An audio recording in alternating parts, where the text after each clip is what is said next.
Hi, my name is Michelle. I am from Moncton, New Brunswick, which is in Canada within the Maritimes.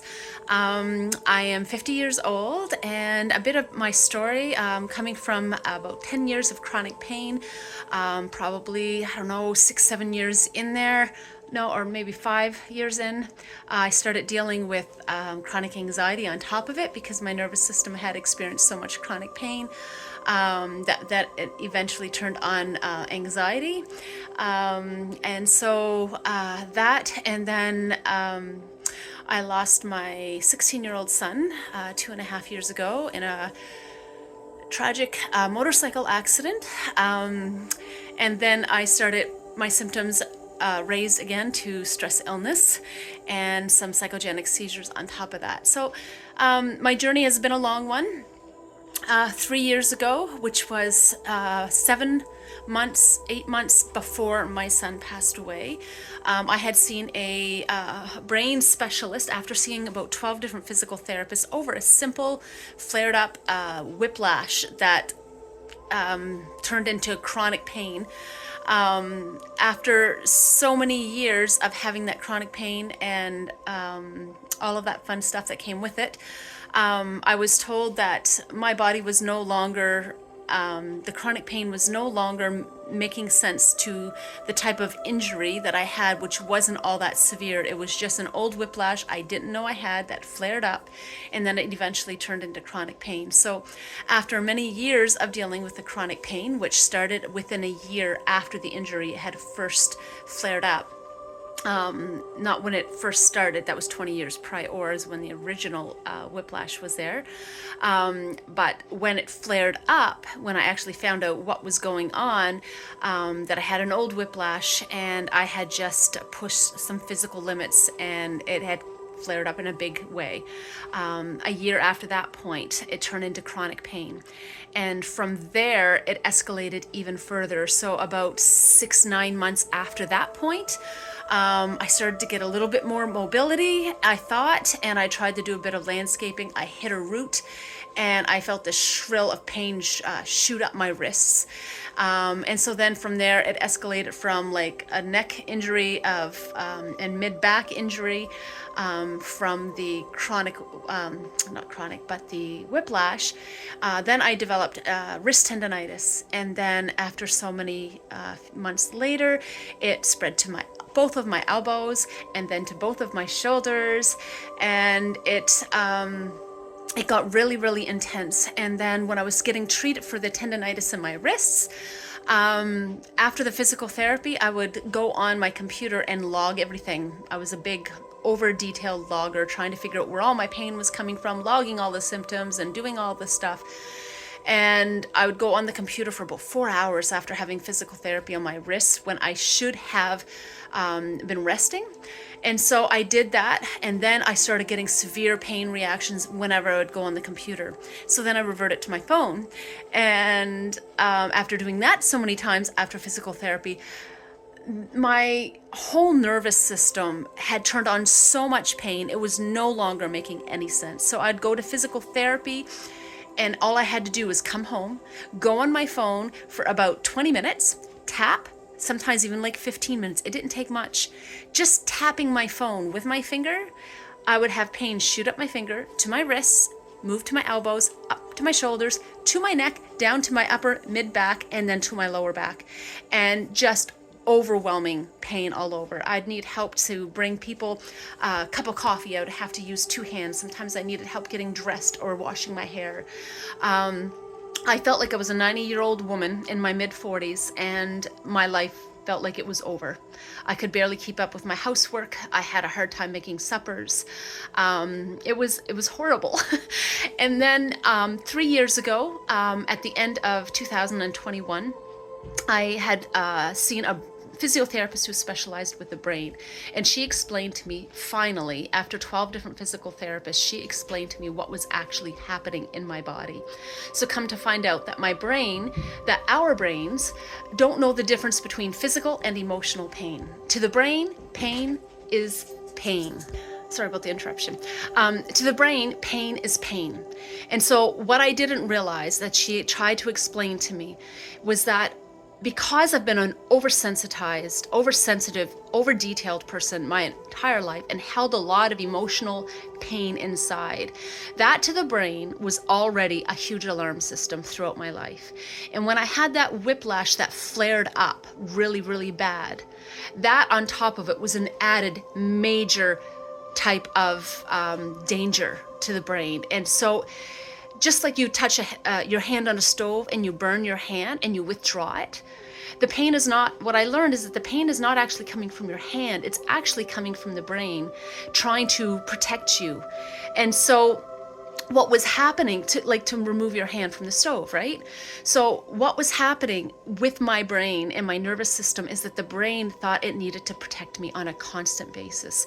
So it was constantly sending pain to remove myself from these situations that it deemed dangerous, which kind of ended up being almost everything at that point. Physical activity, because I way overworked myself with landscaping throughout the years. It became any type of anxiety or emotional stuff. It would turn it on like crazy. I'd have physical therapy in the end, and that physical therapy was becoming an issue. Going on the computer and on my phone was becoming a threat to my system. Everything was becoming a threat. Even to the point that years into that chronic pain, I'd go for a walk, and just walking 3 houses down the street, my face would start to turn flush, my chest, and I would start to get a bit of heart palpitations.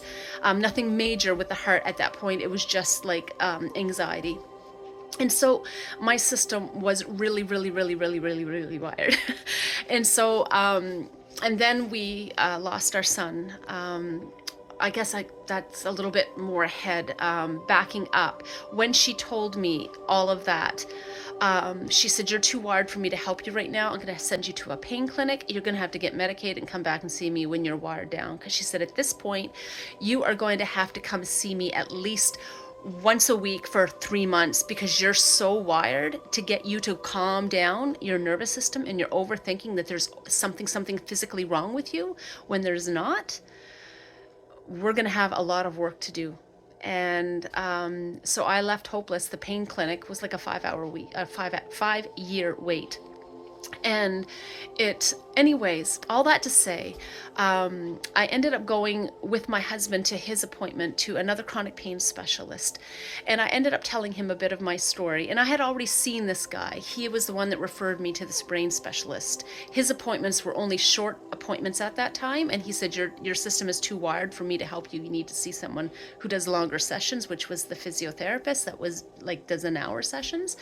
And so he had sent me to her to get like an official diagnosis. But when I just happened to be at that appointment with my husband and told him, I said, she can't even help me. She said that, blah, blah, blah. He said, well, it's quite a coincidence. He said, today I just opened up a spot for a case study and you would be perfect. He took me on for 6 months. And for the first 3 months, he had to take me 2 times a week for at least double the length of time he normally sees clients. And he had to go through my eyes to get to my brain to work on calming down the oversensitized brain and nervous system that I had. And then the last 3 months, I went down to normal time frame once a week. And he literally gave me my life back. At the end of the 6 months, he had to let me go because he was no longer doing case studies. And he said, basically, I've taken care of almost everything physically that you have to, what the brain is over, amplifying, scar tissue and all that kind of stuff. He said, I've gotten you physically where there's nothing much for it to amplify left. He said, what is going on, the rest with you is psychogenic. So that, combined with what the physiotherapist had said 7 months earlier and all the information she had given me to start my research, even during that whole case study and since I had seen her, I had propelled myself into research because that's what she told me I had to do. And so I was doing the research while being seen by him as a case study. So he was doing the physical work on wiring down my system while I was doing the emotional work on my system and the mental work. And then when he let me go, I noticed very soon after all my physical symptoms started to wanting to turn right back on again. The pain was coming over stupid little things and I'm like, oh my gosh. But I remembered and I knew what I had learned because I had done so much research at that point. So the physical therapist really, really helped me with giving me the tools that I needed to research on. A book that I highly recommend also that I found around that time was Back in Control by spinal surgeon Dr. David Hanscom, who also dealt with this kind of pain as midst of being a surgeon and doing a lot of operations on people who were recommended by doctors for this kind of pain, thinking, oh, it's just a bulging disc or it's this, and thinking this must be the reason for the pain. And he did whole spinal surgeries and all this. Come to find out, when it was this type of an issue, was the real issue that was going on, it would actually make the condition worse for those people. And so he learned a lot as a spinal surgeon and as one going through it himself, kind of like a patient and doctor in one. So he ended up doing a whole book on this, teaching and giving processes, how to wire down the system, how to wire down the brain. And it was a jam-packed, good-sized book, and very easily understood. And so I went through all of that, and that really helped me on my journey. So all of that happened, and then a month after he let me go, we lost our 16-year-old son. His name was Jaden. And I knew that if I allowed myself to go back down to that spiral, I would not come back. I knew that if I allowed myself to get back into that emotional whirlwind and let go of my processes, that I would end up becoming an invalid in bed and not being able to function with the amount of chronic pain and everything. So I found ways to allow his life to inspire me to move on and to find beautiful things through his memories and through nature and synchronicities. And it was he really helped me to get through that. It was, that's a whole other story, and I won't get into all that. But from that also, I went on the computer for a few months after that to, saving memories and all of this kind of stuff. And then we had to get a new computer because our old one was had no space for it. And I was worried about losing all my son's videos and backing everything up. So I did a lot of big, intensive computer projects, which turned that part up on my nervous system right through the roof again. And so I had stress illness turn on, then I had trauma turn on. I ended up having some psychogenic seizures and different things like that, which I only had a couple of those in my life, and those were in my late teen years, early 20s. And at that time, I was very religious, and of course the church demonized it, didn't understand what was going on. But anyway, all of that stuff coming up. And so I've been on quite a journey for the last 3 years in a nutshell. And one of the things that I've learned through all of this is that in the midst of pain, one of the things that I can do is try to help others, to see that we can self-heal. And with the processes and things that I've been doing, just practicing mindfulness and cognitive therapy and learning how the brain and the nervous system works and how I can rewire it, listening to multiple different physical therapists that specialize in this area online. Dan Buglio is a great one on Pain Free You on YouTube. There's some really good YouTube channels that help address that type of thing. And they really helped me to stay on top of it as well. And then I just learned, kept learning. I'm still learning. I go for daily walks about 8 kilometers a day, and I put my earbuds in and I reprogram, whether it's educational videos of learning how the body and the brain and the nervous system all work together, whether it's spiritual topics of learning and remembering who I truly am above and beyond this body, whether it's motivational videos that help me to find inspiration and just help program. A lot of the inspirational ones I love are usually the ones with music in the background and then people talking on top of that. And they give tips and techniques on how to reprogram, this is going to be a good day and you're going to get through this and stuff like that, and just help to calm down that brain and the overthinking and the nervous system. And listening to inspirational music and connecting with nature and grounding and, just so many different things. And so that has been my journey. And in the midst, and even though I don't feel fully ready to do anything big in helping people, because I'm still regulating a lot of stuff, one of the things that I have learned is that I want to help people in the process when I can and as I feel led.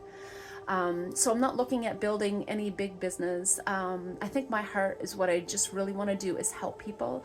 And I may do it at some point by donation and just trust spirit along that journey. I do have a heart to create video content in the meantime, as I feel to do. I like having people over, and it's usually just certain people at this point engaged, like friends and acquaintances and stuff like that. Where I may have them come over, and if they have a highly wired nervous system, I will give them a head massage and just have music like this playing in the background and just try to help soothe their nervous system by giving, because that physical touch really helps, and then words of affirmation, of cognitive therapy. I don't have any terms or terminology or titles or certificates for anything of what I do when I do that. But it's just trying to tap into spirit and try to help bring relaxation to the body through music, through physical touch, through understanding, through cognitive therapy. And I have no name for any of this at this point, unless it's like on the flow, go with the flow of therapy. I don't know, and I'm not doing any type of a business, as I said, at this point. And if I do anything more like that down the road, which I'd love to see something, but I do have to heal more in my own nervous system before I'm ready to do anything like that on a regular basis. But I do have that kind of passion. So I had to wrap this up because this is actually a lot shorter of a video that I did earlier, and I have a tendency of being detailed. So that's kind of where my passion is, a bit of my story, and I hope that resonates with some of you. Thank you.